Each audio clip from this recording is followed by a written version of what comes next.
Baik, yang pertama saya akan jelaskan apa yang terjadi dalam proses gelar perkara khusus. Dasar dari gelar perkara khusus itu adalah ketentuan pasal 33 Undang-Undang Perkapolri nomor 6 tahun 2019 begitu. Kemudian yang melatar belakangnya adalah dari kami sendiri ada dua surat permohonan gelar perkara khusus. Yang pertama kami ajukan di tanggal 21 Juli 2025. Kemudian yang kedua ada di tanggal 20 November 2025. Selain dari yang kami ajukan dari tim advokasi anti kriminalisasi akademisi dan aktivis, juga ada pengajuan dari tim advokasi Bang Egy Sujana tanggal 14 November 2025. Jadi ini yang melatar belakangi adanya gelar perkara khusus. Kemudian kemarin pihak yang mengadakan gelar perkara khusus adalah Kepala Bagian Pengawas Penyidik atau Kabak-Penyidik yang saat ini dijabat oleh Bapak AKBP. Kemarin beliau yang mengantarkan acara dan gelar perkara khusus dipimpin langsung oleh Direktur Reserse Kriminal Umum Polda Metro Jaya bersama Pak Wadir. Jadi Kombes Pol Iman Imanuddin yang langsung memimpin agenda begitu. Hadir dari jajaran Polda Metro Jaya penyidik di bagian Kamnak, kemudian juga ada kepala unit dari Kamnak, kemudian dari institusi polisian ada Divkum Mabes Polri, ada Itwasum Mabes Polri, ada Dipropam Mabes Polri. Kemudian mitra yang diundang ada Komnas Perempuan, sayangnya tidak hadir, Komnas HAM sayangnya tidak hadir, dan kemudian ada dari Ombudsman hadir untuk dimintai pandangannya dalam proses gelar perkara khusus. Kemudian dari Pendumas, dari kami hadir yang pertama adalah prinsipal dan kuasa hukum dari tim advokasi anti kriminalisasi akademisi dan aktivis, termasuk Pak Roy Suryo, Bu Kurnia, Bang Rustam, dan Bang Rizal Fadilah hadir, dan kami mau mendampingi ya, masing-masing itu didampingi oleh dua orang advokat. Kemudian dari Terdumas hadir beberapa pelapor yang dulu melaporkan klien kami. Yang pertama Lecumanan yang didampingi oleh dua orang, Ade Darmawan dan Boy Randi Kanun. Namun di sesi kedua pendampingnya ternyata tidak ada legal standing sehingga diminta untuk keluar dari ruangan begitu. Kemudian ada pelapor yakni Joko Widodo yang ternyata kalau untuk urusan hukum nggak mau datang dia. Tapi kalau urusan diskusi media diundang Kompas datang walaupun sejam, ngomong ngecapruk ya tentang AI dan sebagainya begitu. Tapi untuk urusan yang dia sendiri melaporkan klien kami gitu, dia tidak pernah hadir. Dan ini sekali lagi membuktikan memang tidak ada sisi kenegarawanan yang ada pada saudara Joko Widodo begitu. Dan kuasa hukum yang mendampingi setidaknya ada 4 yang mendampingi kuasa hukum dari saudara Joko Widodo. Jadi nggak fair juga begitu ya, kalau dari Joko Widodo 1 orang didampingi 4, sementara dari kami 1 orang hanya maksimum 2 kuasa hukum begitu. Kemudian ada namanya Andi Kurniawan selaku pelapor. Kemudian ada juga pelapor lainnya namanya Maret Samuel Sweken, itu juga hadir sebagai terlapor Dumas kalau dalam konteks gelar perkara khusus. Dalam konteks kasus ijazah palsu ini dia sebagai pelapor. Jadi untuk diketahui ada 4 laporan yang dikonsolidasi oleh Polda Metro Jaya. Yang pertama dari Lecumanan, kemudian yang kedua dari saudara Joko Widodo, yang ketiga dari Andi Kurniawan, dan yang keempat dari Maret Samuel Sweken gitu. Udah memang ada orang yang tidak jelas legal standingnya tapi sering ngikuti kasus ini, bahkan seolah-olah dialah yang punya perkara. Ya ini saudara Andi Azwan dari Coman. Nah saat itu memang saya persoalkan dan kepala bagian ya dari pengawas penyidik kemudian juga mempersoalkan, dan akhirnya saudara Andi Azwan meninggalkan ruangan. Kalau bahasa anak sekarang ya diusir keluar gitu. Tapi mereka selalu klarifikasi, kami tidak keluar ya, kami keluar dari ruangan dengan baik. Iya, kalau bahasa di dalam forum resmi kan nggak mungkin keluar lu kan, nggak mungkin begitu gitu. Tapi yang jelas kita persoalkan legal standingnya dan akhirnya keluar dari ruangan. Dan sorenya ternyata ada di sesi kedua juga 2 orang lagi yang dikeluarkan dari ruangan. Baik, itu dari sisi pihak-pihak yang hadir begitu. Adapun secara substansi, pertama dibuka oleh AKBP Mihadi Mirwan dan menjelaskan susunan acara dalam proses gelar perkara khusus. Ada pembukaan, ada sambutan dari pimpinan gelar perkara khusus yakni Kombes Pol Iman Imanuddin. Kemudian dilanjutkan paparan dari penyidik tentang deskripsi kasus, dan ini yang kami juga. Selamat datang Bang Ahmad Yani, kami persilahkan untuk menempatkan diri. Kalau masih ada yang di depan saling geser mungkin. Nah. Bang,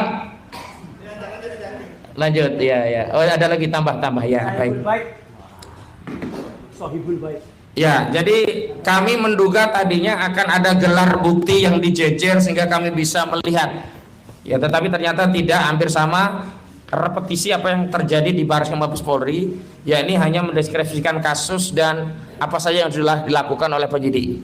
Dan dalam kesempatan itulah Pak Roy yang kemarin konferensi pers menyatakan ternyata pasal-pasal yang sebelum ini dibantah oleh Joko Widodo tidak dilaporkan. Dari LP yang diterima oleh saudara Joko Widodo terbukti bahwa seluruh pasal itu memang diketahui dan dikehendaki oleh saudara Joko Widodo, karena dia tekan juga di bukti LP-nya begitu ya. Nah, apa saja pasal-pasalnya? Jadi ada dua klaster pertama dan klaster kedua. Klaster pertama ini pihak-pihak yang dijadikan tersangka ada Egy Sujana, ada Rizal Fadilah, ada Rustam Effendi, ada Damai Hari Lubis. Klaster kalau kami sebut ini klaster aktivis, ada 5 orang. Nah, ini pasalnya ada beberapa pasal. Yang pertama 160 KUHP tentang penghasutan, kedua 28 ayat 2 Undang-Undang ITE tentang apa? Menyebarkan kebencian dan permusuhan. Kemudian yang ketiga ada beberapa pasal yang sebenarnya tidak layak dilaporkan oleh para pelapor yang bukan pemilik ijazah karena delik aduan. Apa itu? Yakni 310 KUHP, 311 KUHP, 27A Undang-Undang ITE yang ini delik aduan tentang pencemaran dan fitnah, ternyata ikut masuk dalam pasal-pasal di klaster pertama yang dilaporkan bukan oleh saudara Joko Widodo. Ya. Dia dikumulasi semuanya dikenakan pasal fitnah. Tapi untuk klaster pertama yang membedakan spesial untuk kasus pertama adalah 160 KUHP tentang penghasutan, 28 ayat 2 Undang-Undang ITE, dan yang kedua itu yang berbeda. Selebihnya sama ya, 310, 311, 27A Undang-Undang ITE. Kemudian klaster yang kedua ada 3 orang, yakni Pak Roy Suryo, Bung Rismon Sianipar, dan Tifauzia Tiasuma. Ini pasalnya sama juga, mirip dengan pra peradilan. Kalau pra peradilan itu mengevaluasi kinerja penyidik dari eksternal melalui lembaga peradilan, mekanismenya adalah pra peradilan. Yang bentuk evaluasi itu adalah apakah penetapan tersangka itu dianggap sah atau justru tidak sah. Jika sah berarti penyidikan bisa maka putusan hakim pra peradilan bersifat final and binding, wajib dilaksanakan oleh penyidik sehingga perkara harus dihentikan. Adapun kalau gelar perkara khusus, hasil akhirnya adalah rekomendasi. Apabila dalam proses penyelidikan dan penyidikan ditemukan unsur-unsur yang melanggar ketentuan peraturan perundang-undangan yang berlaku, cara untuk menganalisanya ada 3 hal. Pertama dari aspek kewenangan, kedua aspek prosedur, ketiga aspek substansi. Aspek kewenangan, apakah penyelidikan dan penyidikan dilakukan oleh penyidik sudah sesuai dengan kewenangannya atau dilakukan secara sewenang-wenang, abuse of power. Aspek prosedur adalah apakah tahapan proses dalam melakukan ditingkatkan penetapan tersangka itu sudah sesuai dengan ketentuan peraturan perundang-undangan yang berlaku, baik KUHP, Perkapolri, termasuk putusan-putusan undang-undang yang berkaitan dengan KUHP, misalnya putusan Mahkamah Konstitusi nomor 21 garing PUU strip Romawi 13 tahun 2000 garing 2014, di mana di sana ada kewajiban bagi penyidik untuk memeriksa calon tersangka sebelum ditetapkan sebagai tersangka. Aspek substansi tentu saja apakah materi-materinya yang diperiksa itu sudah sesuai dengan ketentuan peraturan perundang-undangan yang berlaku sehingga keputusan penyidik untuk menetapkan tersangka itu sudah sah. Nah, produk akhirnya rekomendasinya ada 2. Apabila penyelidikan dan penyidikan yang dilakukan oleh penyidik dinilai oleh bagian pengawas penyidikan Polda Metro Jaya sudah sesuai dengan ketentuan peraturan perundang-undangan yang berlaku, maka rekomendasinya adalah dipersilahkan atau direkomendasikan untuk melanjutkan penyidikan pada tahap selanjutnya. Yang kedua, apabila proses penyelidikan dan penyidikan dilakukan oleh penyidik dinilai oleh bagian pengawas penyidik bertentangan atau melanggar ketentuan peraturan-peraturan perundang-undangan yang berlaku, maka direkomendasikan untuk dihentikan, dan kepada Direktur Tindak Pidana Kriminal Umum Polda Metro Jaya direkomendasikan untuk menerbitkan SP3. Apa itu SP3? Surat Perintah Penghentian Penyidikan. Itu ya. Nah, kemarin yang kami sampaikan apa saja problemnya. Yang pertama, dari tahapan itu memang ada tahapan yang meloncat, yakni ada 1 dari 8 tersangka ditetapkan sebagai tersangka padahal tidak pernah diperiksa dalam proses penyidikan. Padahal Mahkamah Konstitusi telah menegaskan bahwa frasa yang dimaksud di dalam KUHP tentang bukti permulaan yang cukup untuk menetapkan seorang menjadi tersangka dalam proses penyidikan adalah terpenuhnya 2 alat bukti, dan salah satu konfirmasi terpenuhnya 2 alat bukti adalah dengan melakukan tindakan pemeriksaan terhadap calon tersangka limitatif. Ini perintah putusan Mahkamah Konstitusi, putusan nomor 21 garing PU strip Romawi 13 garing 2014. Kalau nggak salah diputus di 18 April 2015, jadi masuk 2014, divonis 2015. Dan ini berimplikasi tidak hanya kepada seorang tersangka, tapi keseluruhan, karena paket penyelidikan penyidikan disatukan dalam satu berkas.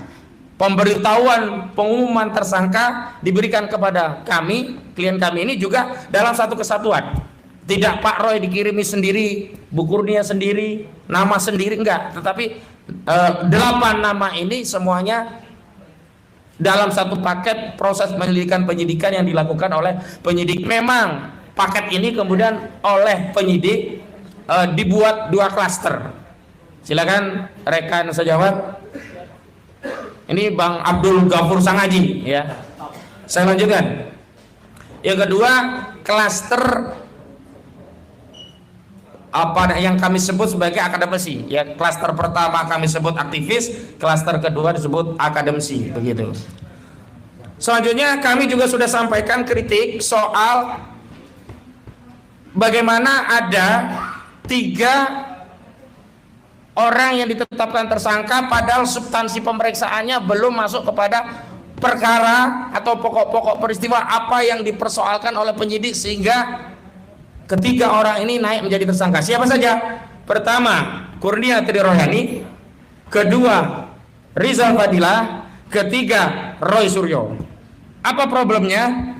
Kurnia Triroyani dan Rizal Fadilah pada tingkat penyidikan sebelum diperiksa dan diambil keterangan itu sempat menanyakan ijazah aslinya mana atau ijazah yang disebut asli, tapi tidak diberikan oleh penyidik, dan akhirnya tidak dilakukan pemeriksaan dari substansi perkara. Kenapa? Karena setiap pertanyaan dalam berita acara pemeriksaan yang tebal itu hanya dijawab, saya baru akan menjawabnya setelah ditunjukkan kepada saya ijazah Joko Widodo.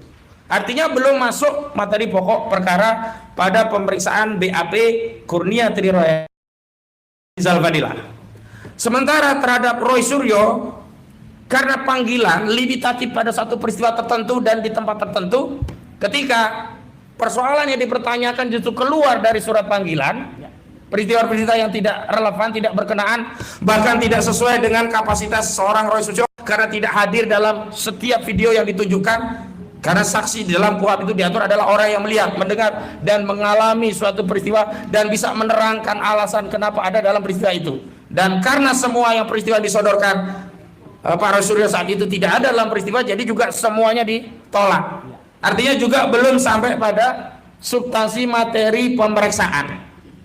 Jadi kalau Egy Sujana itu secara formil dan material belum diperiksa sama sekali, Kurnia Triroyani, Rizal Fadilah, dan Roy Suryo itu secara material belum masuk pada pokok pemeriksaan.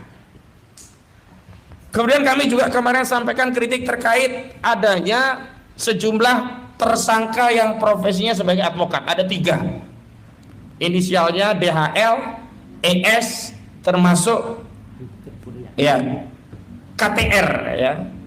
3-tiganya advokat dan saat itu sedang menjalankan fungsi profesi sebagai advokat, dan sesuai dengan ketentuan Undang-Undang Nomor 18 Tahun 2003 tentang advokat khususnya pasal 5 ditegaskan 3 hal. Pertama, advokat itu adalah penegak hukum, sama dengan polisi, jaksa, juga hakim. Yang kedua, ada imunitas advokat dalam menjalankan profesi, di mana ditegaskan bahwa seorang advokat dalam menjalankan pekerjaannya untuk membela kliennya dengan itikat baik tidak boleh ya diperkarakan baik secara pidana maupun perdata. Dan yang ketiga, itikat baik dalam menjalankan perkara itu yang menjadi dasar bahwa advokat tadi memiliki imunitas. Dan itu yang kemudian belum pernah dilakukan klarifikasi kepada organisasi advokat tempat bernaung ketiga orang ini. Karena di setiap organisasi advokat itu ada namanya Dewan Kehormatan Advokat. Yang dimana Dewan Kehormatan tadi ketika penyidik hendak memanggil seorang advokat, maka dia harus bertanya kepada organisasi advokat dan nanti meminta kepada organisasi tadi untuk menjelaskan apakah peristiwa yang hendak ditanyakan kepada advokat ini adalah bagian dari tugas dan tanggung jawab profesi advokat atau di luar kompetensi atau tugas dan tanggung jawab profesi. Maka Dewan Kehormatan Advokat dari organisasi advokat akan menjawab surat dari polisi dengan dua jawaban. Yang pertama, apabila Dewan Kehormatan Advokat menjelaskan bahwa peristiwa yang hendak ditanyakan kepada advokat itu tidak dan bukan bagian dari tugas profesi seorang advokat, maka Dewan Kehormatan Advokat memberikan rekomendasi mempersilahkan penyidik untuk memanggil advokat yang bersangkutan. Yang kedua, apabila Dewan Kehormatan Advokat menjelaskan bahwa peristiwa ditanyakan adalah masuk dan terkategori tindakan-tindakan hukum yang dilakukan oleh seorang advokat dalam menjalankan profesinya, maka polisi tidak boleh memeriksa, tapi dipersilahkan mengajukan pengaduan dari siapa yang dirugikan oleh tindakan advokat dan akan diproses di Dewan Kode Etik Advokat. Jadi seperti itu. Dan ini konfirmasi ini diadakan atau tidak, setidaknya adalah ada dokumen dari polisi yang menanyakan itu kepada organisasi advokat. Itu hal-hal yang kemarin menjadi persoalan yang kita perdebatkan, yang memang tidak mendapatkan jawaban karena sesi tanggapan itu hanya internal mereka. Kemudian dari kubu Joko Widodo dan seterusnya. Nah, memang ada satu sesi yang menarik, yakni sesi di mana akhirnya kami meminta bukti itu menurut Budi Ariyaji, dia ditunjukkan bukti itu di rumah Joko Widodo pada sekitar bulan Juli ya kalau nggak salah. 25 Oktober. Oh, Oktober. 24 Oktober. Iya, 24 ya. Oh, 25 atau 24 itu? 24. Oh, berarti 24-nya nanti ditipu ya. Dia menyatakan sudah ditunjukkan dan asli. Sementara pada tanggal 23 Julinya itu hari Rabu 23 Juli barang itu disita oleh penyidik Polda Metro Jaya saat melakukan pemeriksaan lanjutan kepada saudara Joko Widodo di Solo, karena saudara Joko Widodo mengaku sakit dan tidak bisa ke Jakarta, maka polisi yang ngalah ke Solo. Tapi sakitnya saudara Joko Widodo itu unik. Untuk ke Jakarta, keluar kota untuk memenuhi panggilan penyidik dalam rangka pro justisia tidak bisa. Tapi kalau nggak salah Kongres PSI itu di Jogja ya? Enggak, di Solo. Oh ya, Kongres PSI keluar untuk memberikan orasi begitu. Jadi sakitnya unik ini ya. Sakitnya kalau ketemu polisi itu nggak bisa. Tapi kalau untuk kongres, ke Kompas TV, wawancara media sehat. Tapi yang nggak sehat juga sih bisa kita lihat gitu ya. Jadi itu yang terjadi. Makanya kami meminta untuk memastikan apakah benar barang bukti itu ada, apakah benar barang bukti itu sudah disita. Jadi konteksnya akhirnya itu. Nah, sebelumnya kuasa hukum dari saudara Joko Widodo, Yakub Hasibuan, beratan dan minta agar jangan ditunjukkan barang bukti itu kecuali nanti saja di pengadilan. Itu. Tapi akhirnya ada oleh Butatun ya kalau nggak salah namanya dari Ombudsman yang menjelaskan bahwa demi transparansi, dan inilah objek yang kami awasi dari Ombudsman, pengawasan tentang kinerja kepolisian apakah melakukan penyidikan transparan, maka sebaiknya ya rekomendasi dari Ombudsman barang bukti itu ditunjukkan. Penunjukan barang bukti itu tidak dalam konteks untuk mendeskripsikan atau menyimpulkan asli atau palsu, tidak. tapi hanya untuk membuktikan barang bukti itu sudah disita oleh penyidik.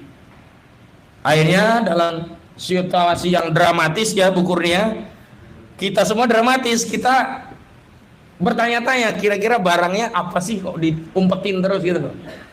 Ya, akhirnya ada proses pengabadian, buka segel, dan pengabadiannya juga bukan oleh kita. Ini hampir sama media yang ada di Solo, boleh ngelihat tapi nggak boleh foto raba dan seterusnya. Dibuka oleh penyidik, kita hanya diperlihatkan. Dan dalam konteks diperlihatkan itu, kita hanya membenarkan bahwa barang bukti itu ada dan disita, itu saja. Jadi tidak dalam konteks apakah itu asli atau palsu. Karena selama ini di beberapa media kubu Joko Widodo memframing, oh udah selesai mereka, udah skakmat, buktinya asli, mereka nggak bisa ngomong-ngomong. Putusan asli atau tidak itu nanti di pengadilan. Bahwa kubu Jokowi tetap yakin itu asli, biarkan saja. Dan kubu Pak Roy Suryo justru makin meyakini itu palsu juga. Kenapa? Karena saya sendiri begitu melihat, ya tadinya saya overestimate. Saya pikir ada barang yang baru begitu ya. Misalkan fotonya itu foto Maradona gitu ya. Fotonya siapa? Ternyata ijazah itu ya sama dengan yang diupload Dian Sandi. Ada foto seorang laki-laki berkumis tipis, manis gitu ya. Dengan bibir tertentu, ya dengan mata tertentu, yang sama yang selama ini sudah kita lihat. Yang menurut Bang Rustam Effendi itu bukan foto Jokowi. Nah, nanti dijelaskan. Iya kan? Berarti saya makin yakin itu palsu. Bang Rustam kemarin. Ya, nanti dijelaskan Bang Rustam ya. Jadi sekali lagi, tidak ada yang punya kesimpulan, punya basis hukum untuk menyimpulkan itu asli. Kenapa? Pertama, forum gelar perkara khusus bukanlah forum pembuktian. Kedua, forum gelar perkara khusus tidak berwenang untuk menentukan asli atau tidak. Ketiga, klaim-klaim asli itu hanya dari kubu saudara Joko Widodo. Itu ya. Nah, setelah itu fase sesi pertama selesai, sesi kedua sebenarnya juga sama, merepetisi, cuman penyampaiannya beda. Kalau sebelumnya dari 3 ada Pak Rizal Fadila, Bu Kurnia juga Pak Rustam, ada Pak Roy, ada Pak Rismon, ada Tifauzia Tiasuma. Kemudian ada 2 ahli yang seharusnya Prof Tono ya ikut hadir untuk kedua memaparkan. 3 ahli. Oh 3 ahli bahkan. Kemudian ada yang kedua Dr. Ridho Rahmadi ya, dan Pak Didit. Nanti Pak Roy bisa menceritakan. Nah, intinya apa? Intinya kami ingin sampaikan kepada seluruh rakyat Indonesia bahwa gelar perkara khusus itu bukan forum untuk menyatakan ijazah Jokowi itu asli. Gelar perkara khusus itu hanya bagian tahapan sebelum penyidikan. Kubu Joko Widodo meyakini ijazah itu asli. Sebelum gelar pun memang begitu loh. Sementara kubu Roy Suryo tetap dalam kesimpulan hasil penelitian sebelumnya bahwa ijazah yang disita tersebut nanti adalah 99,9% palsu gitu. Jadi kalau mau fair bagaimana? Ya sudah ditengahi. Objek itu dikeluarkan, diperiksa bareng-bareng, diuji bareng-bareng dengan mekanisme yang disepakati bareng-bareng, dengan metode yang disepakati bareng-bareng. Kesimpulan apapun para pihak harus tunduk. Itu baru fair. Nggak boleh polisi meriksa sendiri di ruang tertutup, ruang gelap. Sementara Pak Roy ini dituduh melakukan fitnah dan pencemaran karena objeknya bukan yang dipegang Jokowi, bukan yang dimiliki oleh penyidik. Tinggal 1 langkah saja kan. Ya sudah, beri akses kepada klien kami Pak Roy Suryo, Pak Rismon dan yang lainnya untuk menguji. Ini yang akan menutup perbedaan pandangan, klaim yang berbeda. Tapi sepanjang itu belum dilakukan, maka jangan salahkan atau Pak Roy Suryo tetap saja dalam kesimpulan 99,9% palsu. Apa yang melatar belakangi? Ya karena objek yang kami lihat bareng-bareng, saya juga melihat itu ya ijazah yang fotonya yang selama ini beredar. yang ada di Dian Sandi, yang ada di KPU, yang ada di KPUD, yang sudah susah payah akhirnya dikeluarkan oleh otoritas penyelenggara pemilu itu. Nah, karena itu yang terakhir kami nanti ingin membacakan sikap resmi kami terhadap proses gelar perkara khusus. Namun sebelum pembacaan itu kami punya kesimpulan proses penyidikan ini cacat prosedur.